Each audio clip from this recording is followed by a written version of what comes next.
শুভ সন্ধ্যা। আজকে আমি সিঞ্চনের সাথে জড়িত রয়েছি 9 বছর হয়ে গেল।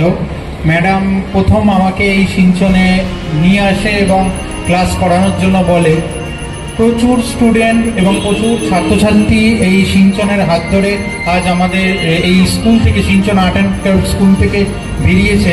এবং ম্যাডামের যে প্রচেষ্টা এবং ছোট ছোট শিশুদের মধ্যে শিল্প সচেতন বোধ যে জাগিয়ে তোলেন, এটা এক কথায় আমি এত বছর ওনার সাথে যে চলছি সেটা আমি যতটা রিয়েলাইজ করেছি, আপনারা কতটা রিয়েলাইজ করেছি জানি না।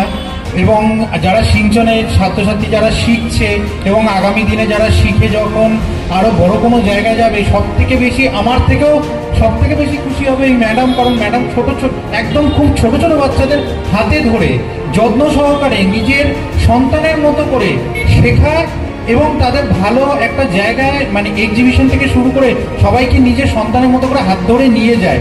এটা আমার সব থেকে ভালো লাগে যে ওনার এই শুধু ড্রয়িং স্কুলটাকে উনি ড্রয়িং স্কুল হিসাবে রাখেননি, ছোট ছোট বাচ্চাদের কিভাবে মানুষ করতে হয়, তাদের মধ্যে কিভাবে শিল্প সচেতন বোধটাকে জাগিয়ে তুলতে হয়, এটা আমি দেখেছি ম্যাডামের মধ্যে। আর আমি ম্যাডামের সাথে আগেও ছিলাম, এখনও আছি, ইন ফিউচার বা ভবিষ্যতে থাকবো আশা করি। এইটুকু বলেই আমি আমার বক্তব্য শেষ করলাম।